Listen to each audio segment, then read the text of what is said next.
allies can ask, but even after a humiliating defeat, it's still up to the United States to decide whether to prolong evacuations of expats and asylum seekers from Kabul Airport.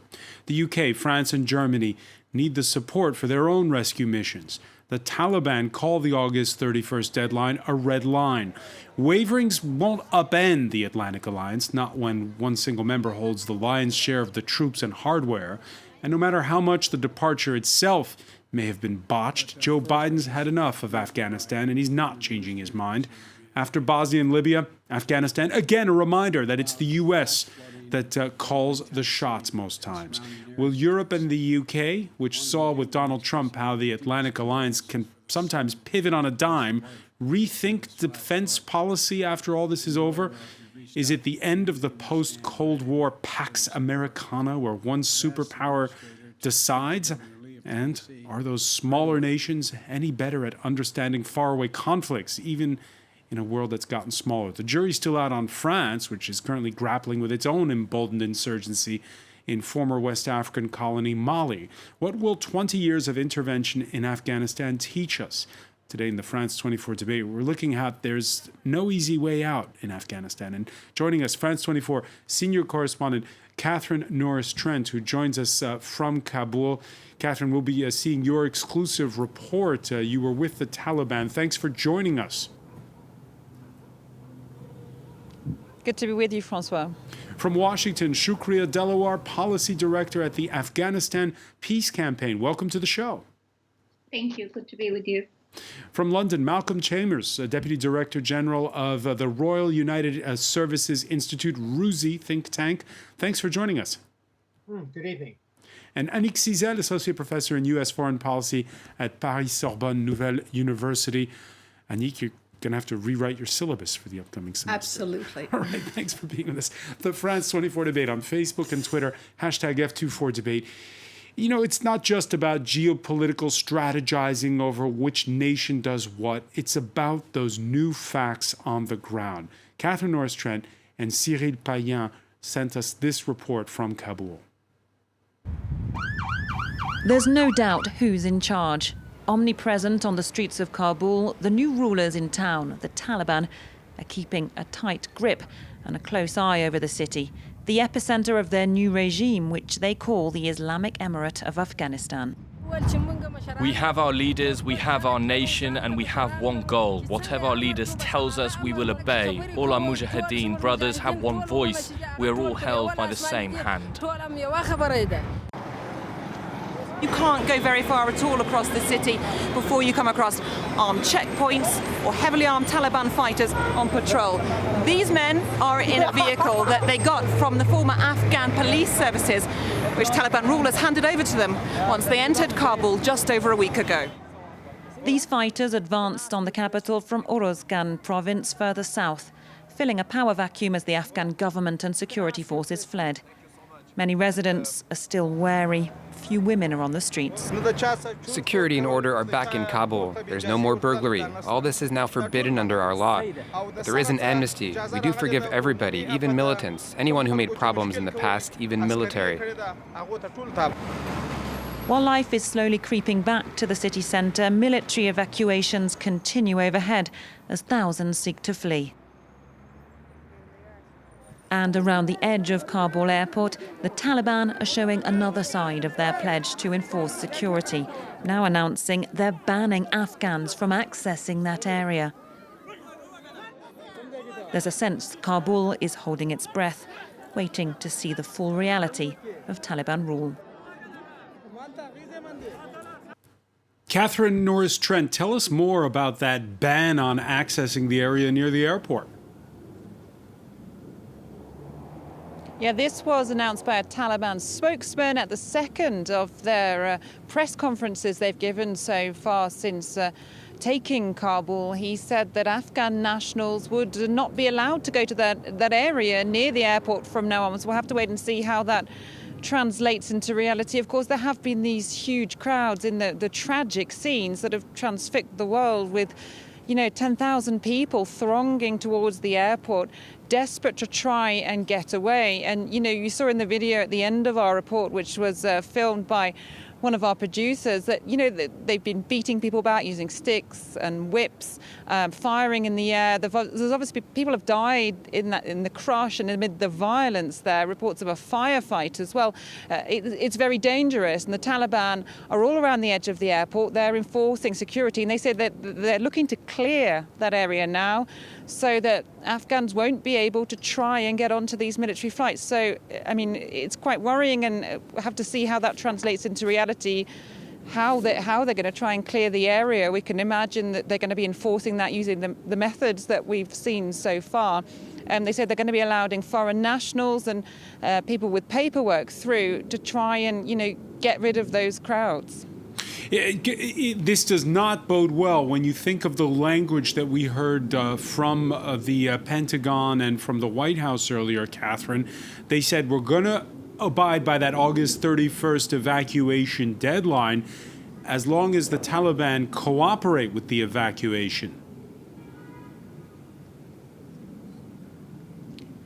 Yeah, that's right. So a lot is riding on the cooperation between the Taliban and the US and other forces who are operating at the airport, operating those military evacuations. And we know that those negotiations are underway with the CIA director, and we saw with the Qatari delegation here in Kabul. So they're very much ongoing. We'll have to wait and see what comes out. The Taliban has said that it is a red line for them, that August 31st deadline. So that would mean that the military evacuations would have to speed up a great deal in order for them to be processed by that date. We asked some of those Taliban fighters we were on the streets with earlier about, what they thought about that deadline and what they would think about America staying beyond the 31st of August. And, they didn't like that idea at all.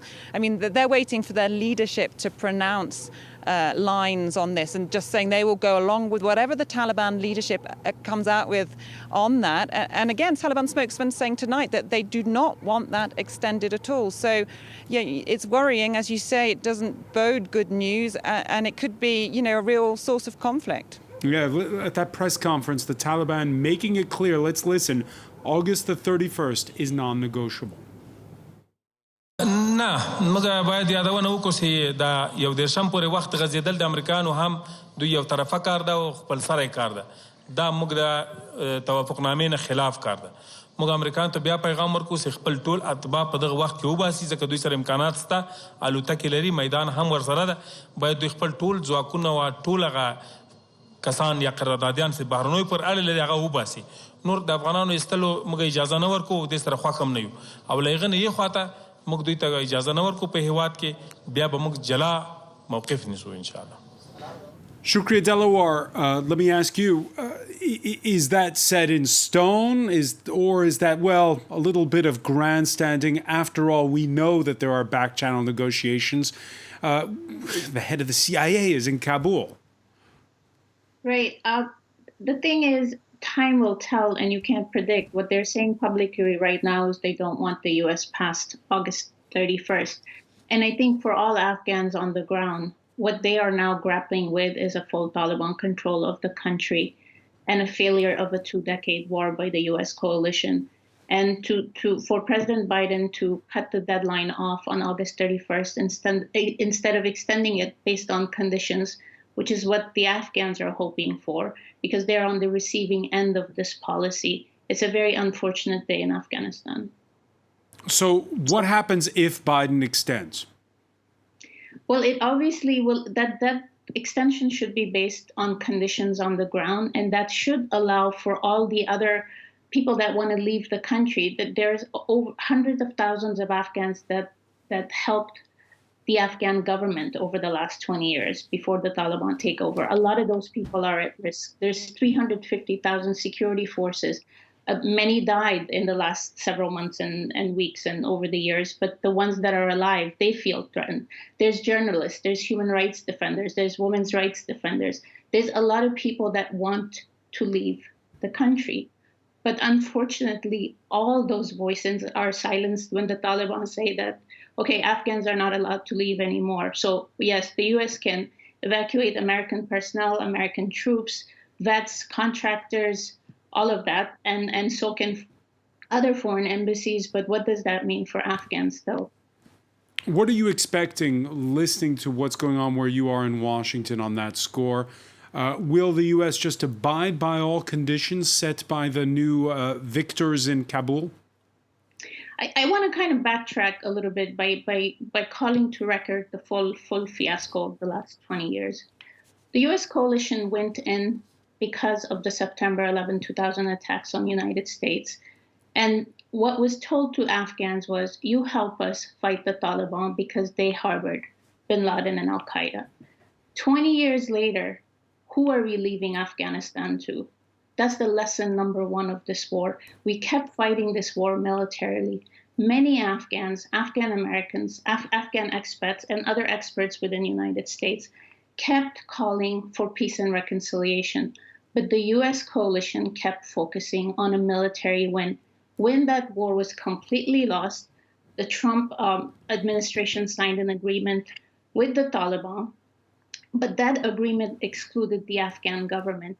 Obviously, that meant bad news for all the human rights achievements, all of the structures and successes and the silver linings of what was accomplished in the last 20 years.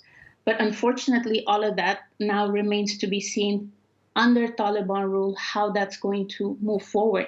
There hasn't been a real description of other than, it will be based on Sharia law from the Taliban. But Afghanistan last government was an Islamic republic. It was not an un-Islamic republic. The constitution fully honored Islamic laws.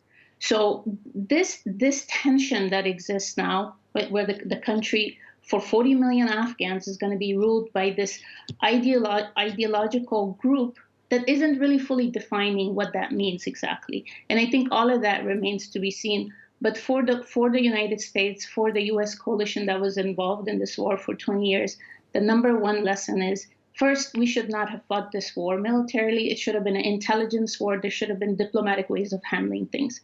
When we went in, we kept fighting until so many Afghans lost their lives, so many American vets, foreign vets, soldiers lost their lives in this war. We've dishonored everybody. So many Afghans that believed in democracy, human rights.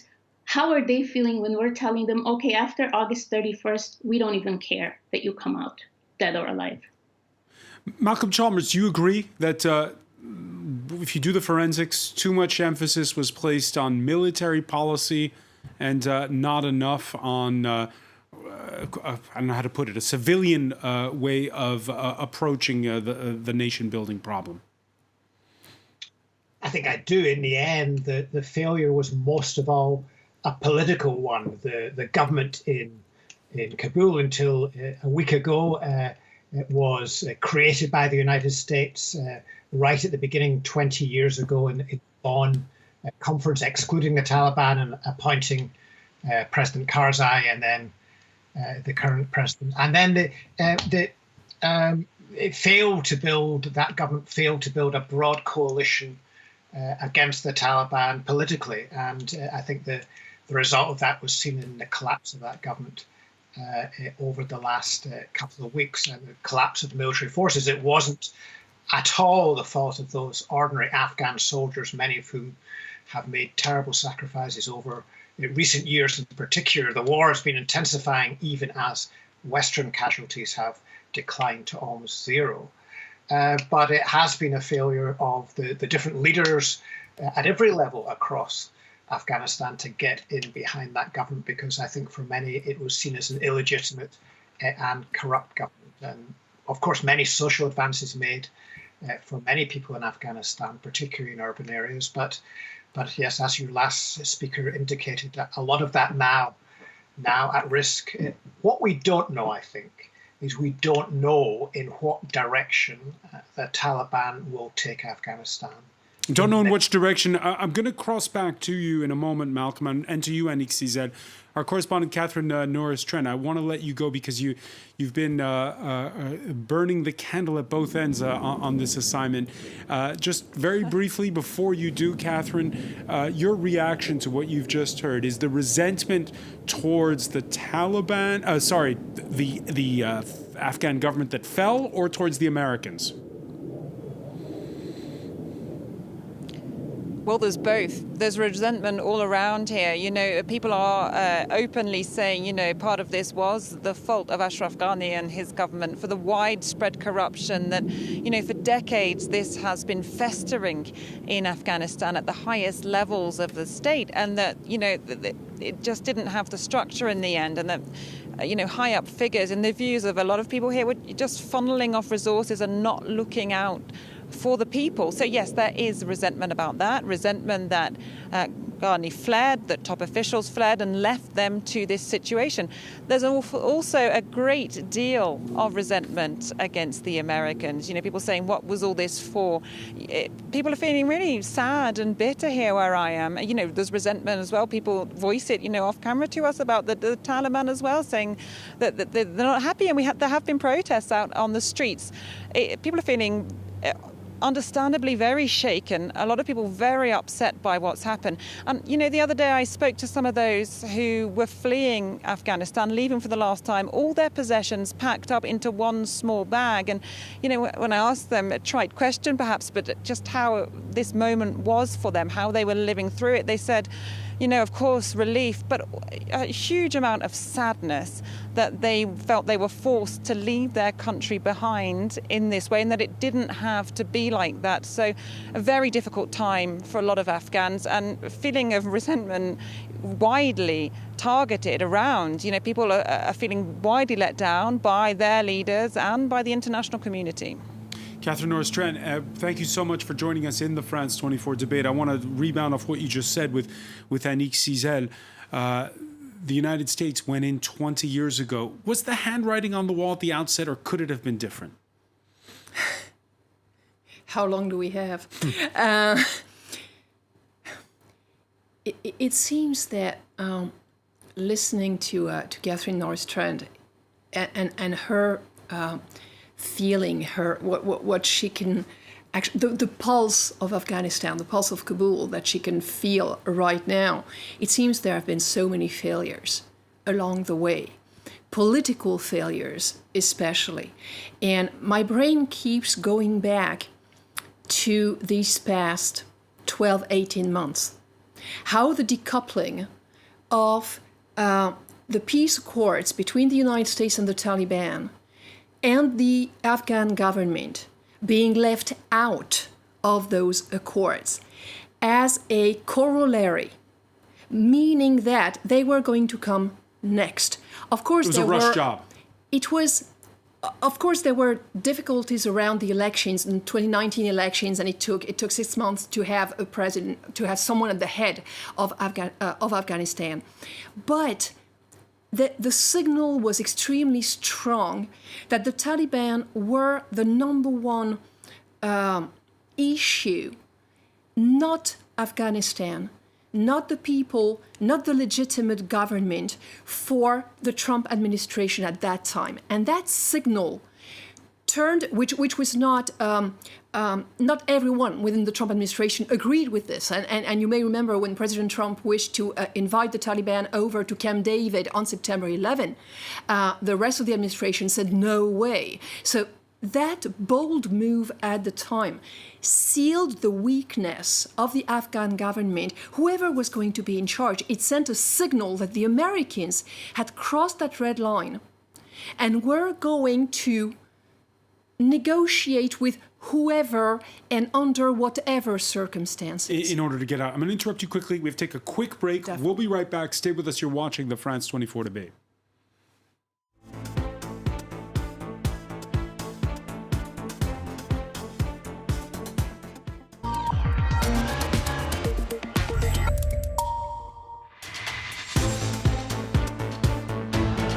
Welcome back, or welcome if you're just joining us. It's the France 24 debate, and we are looking at the options when it comes to Afghanistan. In part one, we talked about how the U.S. misstepped in its exit strategy.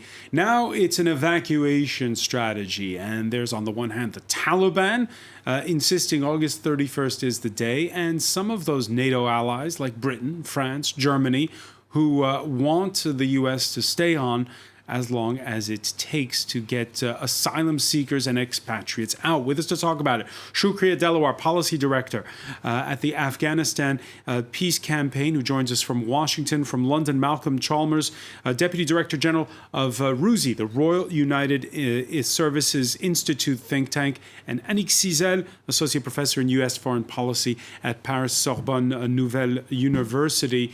Earlier there was this virtual G7 summit hosted by Britain. Boris Johnson there insisting that this isn't just down to one nation. The G7 does have leverage in the crucial days to come.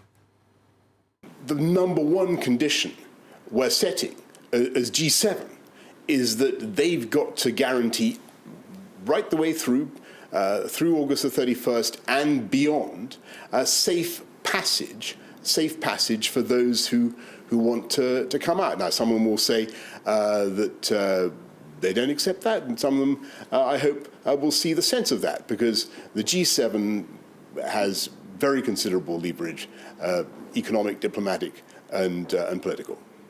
Malcolm Chalmers, how much leverage does the G7 really have? I think economics is the key to this. Right now, the Afghan economy is in danger of going into free fall. People aren't getting access to cash in Kabul and elsewhere. They will not be able to pay the wages of public servants, many of whom are still going to their posts, being encouraged to go back to their posts by the Taliban government. But they need to pay them, and the income from illicit sources like drug trafficking and so on will not be nearly enough to do so. Afghan government reserves have been frozen by the United States and others since the Taliban took over. So if the Taliban, and it's an if the Taliban wants to preserve some elements of the modern economy which Afghanistan has built up over the last couple of decades, if it wants international recognition and it wants to open up the access to international financial resources, then it needs to meet the demands of the international community, the G7 certainly, but also countries like China and Russia, indeed Pakistan and Iran, none of whom want to return to civil war in Afghanistan. And there are some discouraging signs in that regard, but there are also some encouraging signs. I think after the 31st of August, once all the foreign troops have left the country, I think we're going to see a power struggle within the Afghan Taliban to see who really emerges in charge and what direction they want to take. In social terms, I think it's bound to be very regressive, but I think it's still an open question how far they want a country which isn't like the last time. The last time the Taliban, I think, were only recognized by 3 countries in the world. They want something much broader, because if they don't have that, then you will quickly see the re-emergence of conflict as the economy collapses. Annick Cizel, will this continue to be the United States' problem long after they've left, or will that be the end of it? Well, Afghanistan is everyone's problem somehow, as was just said. I mean, stability in Afghanistan is a priority for the United States, just like it is for closer neighbors, Russia and China, just like it is for Pakistan and India next door as well to Afghanistan, just like it is for Iran. So everyone in the region and outside of the region has an interest in a stability in Afghanistan. Definitely not another civil war. At the same time, Joe Biden has been trying to rebalance this decoupling I was referring to a few minutes ago, rebalance it with diplomacy, withdrawing troops, demilitarizing the effort, which doesn't mean the United States is entirely leaving. He's offered humanitarian assistance to Afghanistan. The Taliban are saying this is neo-colonialism, we don't want any development aid or anything. But there are offers on the table. If the Taliban cut down on drug trafficking, smuggling, etc., if Afghanistan becomes, at last, not a haven for terrorists, but a country that tries to belong to the international community. The G7 today had a priority, which was an emergency, which is the emergency we are witnessing on our screens every day. But we can imagine the next G7 pretty soon implementing, deciding, and delivering on sanctions against the Taliban government. So most definitely this economic pressure, financial pressure, which the IMF as well has been putting on this new emirate of the Taliban in Afghanistan, this pressure is going to build up, and the Taliban know it. If they are now turning against the brain drain that they are witnessing, saying that our assets, our human assets, cannot board these planes, most definitely it's because they have understood that the hardest part for them is to come. The hardest part now is going to run the country, is going to save the economy, is going to not to foment unrest, massive unrest out of poverty, not just out of human rights being denied, but out of stark poverty in Afghanistan, now that international assistance is going to fade, including China's, if the Taliban do not ensure security in Afghanistan for any Chinese plan for development in the country. Shukriya Delawar, where will the Taliban turn, following up on what Anik just said, for international help? Is it Pakistan, or is it China, or can they try to be self-reliant? You were wondering aloud in part one of our discussion just how ideological they would be. I mean, there's definitely a change in the way they've been messaging when they were last in power to the way they are messaging with the media as they've held the country today. So you can see they're actually become a little bit more technical and PR and media savvy. I do feel like Pakistan, China will provide aid, but they've also been talking to Tehran, to Beijing. So it's regional countries will help, but I think it all depends on one thing. Like the moment is lost for the US and other allies that were involved in the coalition, because we have lost the country to the Taliban. That's the reality. The next step really has to be focused on how do you, if they're sincere in what they're saying, how do you get them to rule the country in a way that it serves the Afghan people? That's really the bottom line from where I stand, because this is 40 million people you're talking about. Currently, there's IDPs, refugees, famine, pandemic patients are increasing. It's a total humanitarian catastrophe with 50% of the population severely affected by it. So the Taliban don't have the technical expertise to run the country. They will need financial aid and humanitarian assistance. And if they get sanctioned, who's going to suffer still? It's Afghans. So there has to be now a focus with the UN Security Council to bring about a transitional government that's going to reflect what the people's needs are in Afghanistan, and to contain the Taliban through a united coalition that works with the UN Security Council, but also to really involve the regional countries through diplomacy. If we failed in the last 20 years to do the right thing, we need to, as the international community, really be able to do that in the years ahead. And Shukriya, on that point, we heard statements this Tuesday from the Russian president saying, we're not sending back troops. We learned the lesson. I'm paraphrasing a bit what Vladimir Putin said. Shukriya, he also, we also know that the French, the British are working on a meeting with the 5 permanent members of the UN Security Council. Can the world come together? I think the world owes it to Afghanistan to come together. Afghanistan has suffered war and attrition for the last 40 years. 35% of Afghans today are 70% of Afghans today are under 35 years of age. Most of them are very young, and they've been educated in the last 20 years. Afghans on the ground gave them hope through the U.S. coalition that was running the country in the last 20 years. There were successes like education, hospitals were built, women returned to work, girls were educated. These are the silver linings. Institutions were built.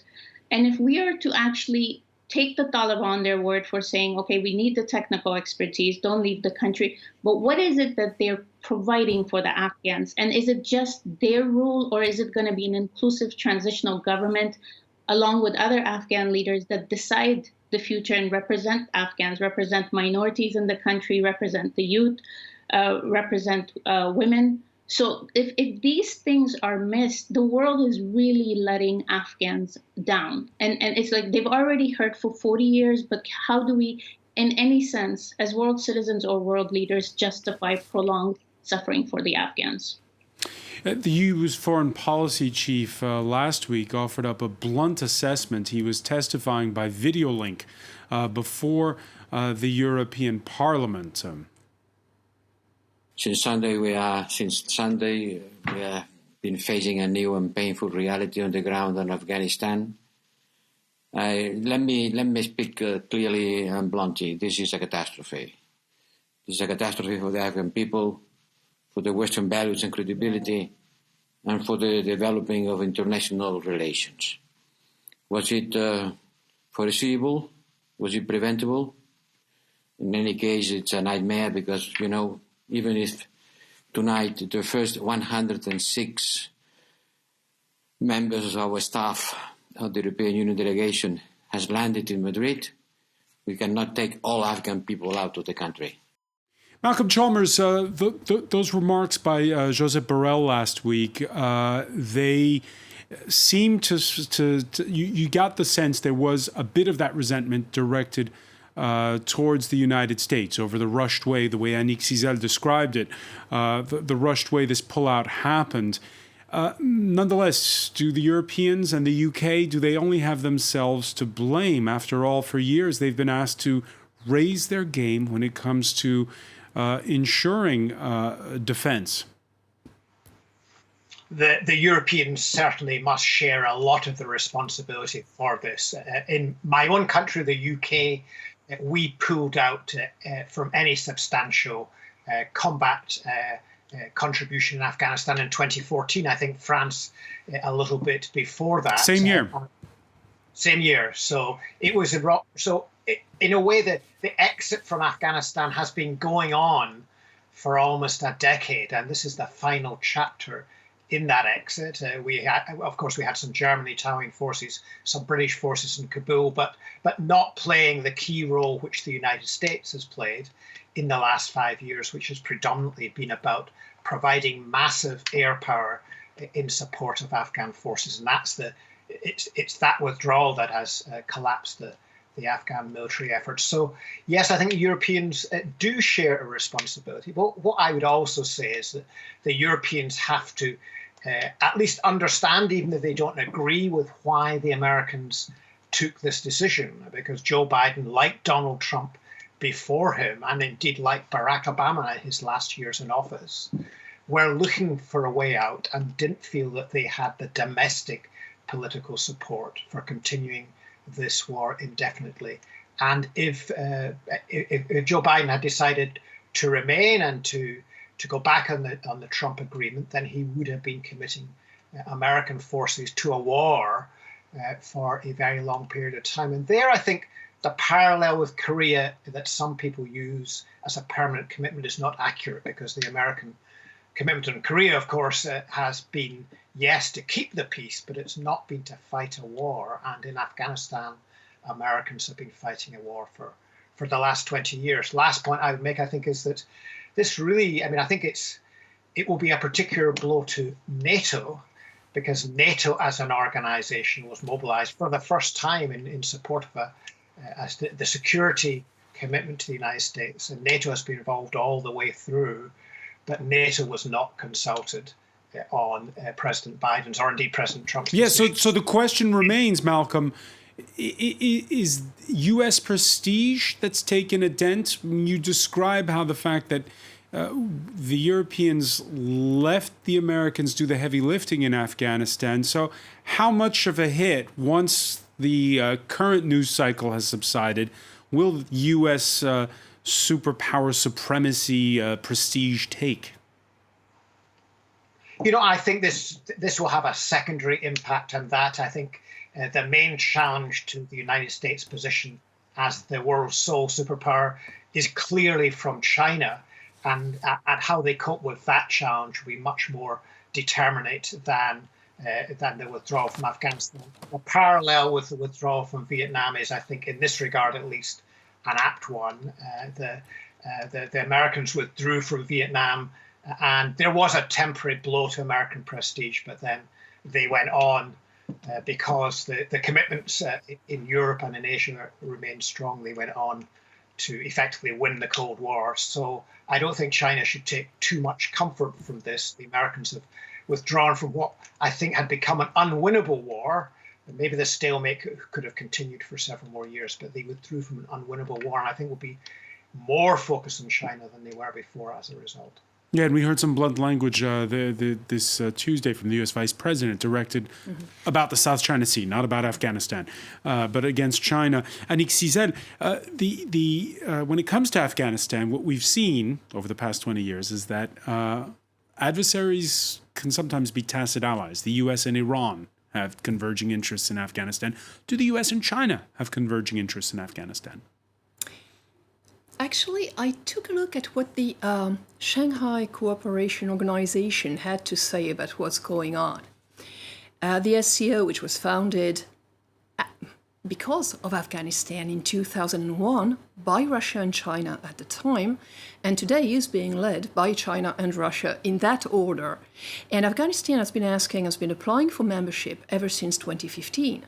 And just I had the curiosity this afternoon to take a look. What was China and the Shanghai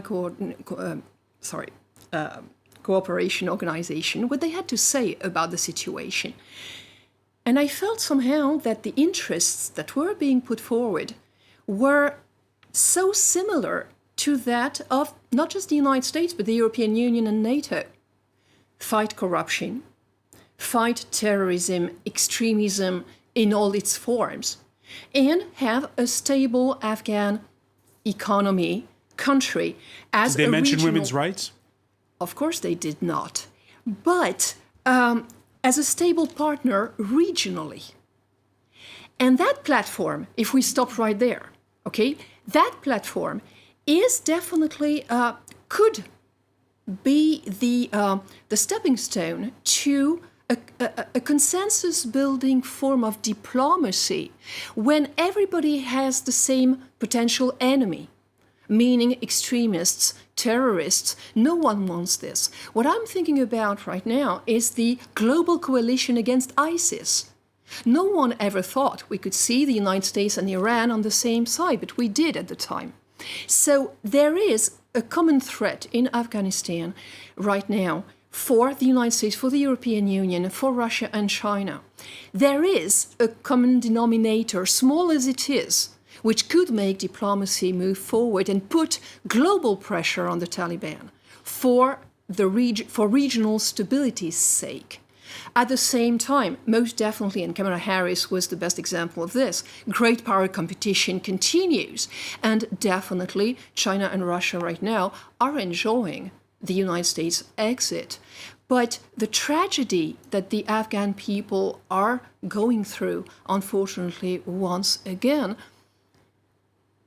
maybe it's wishful thinking on my part, but could be a trigger for more constructive international community, not just the Western international community, but international community diplomacy at the United Nations Security Council, for starters, to try and keep some dialogue between the great powers, and not just that great power rivalry, which obviously remains the priority for the Biden administration. Yeah, in a nation, Shukriya, Delaware, that has a weak state, there are various stripes of militants, some more radical than others. I guess this will be our final question, can those international powers do business with a Taliban-led Afghanistan in fighting the most radical elements?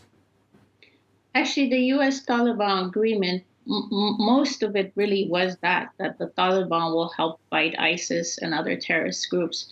But some of the reports coming out of Afghanistan in the last several weeks, as the government collapsed, was they were taking help from certain insurgent groups. Now, I think what really we have to focus on again is day two. They have the country. That's the bottom line. What can regional countries, international community, U.S., NATO leadership do now for the 40 million Afghans? And I really want to stress that what the Afghans are going to judge the world and its new leadership, the Taliban or the inclusive government that should be coming to power, hopefully inclusive, but the transitional government, is how you treat Afghans. Are you going to still continue with your kill list and take out Afghanistan's best and brightest because they either worked with Westerners or they worked with the Afghan government? They had no choice in 20 years. There was no Taliban to work for. So let's be real, Afghans needed to feed themselves. Whatever jobs they had to take, they took. So I want to really highly defend them for that. Second, Afghans are looking, just like the rest of the international community, for the world to hear their plea in this moment, which is, yes, you've abandoned us, but don't completely abandon us. They went through the Soviet Union invasion. U.S. won the Cold War with Afghan blood. They went through the U.S. coalition intervention, military intervention, because the Taliban harbored Al-Qaeda. No Afghan was in the planes that hit Twin Towers or the Pentagon on September 11, 2001. Not a single Afghan. This war has been fought the wrong way from the start. The focus should have been on peace and reconciliation and building a nation that we could have been proud of. But Americans have spent $1 trillion, endless military might, to end up basically another, it's sort of what the old Afghan slogan goes, it is the graveyard of superpowers and empires. With that, I want to say the people who are not involved, the people who are backing Taliban now, whether that's the region or others, should remember that if you don't set up a government for the will of the Afghan people, it will also become your graveyard. I'll stop there. Shukriya Delawar, I want to thank you so much for joining us from Washington. I want to thank as well Malcolm Chalmers in London, Annick Cizel. Thank you for being with us here in the France 24 debate.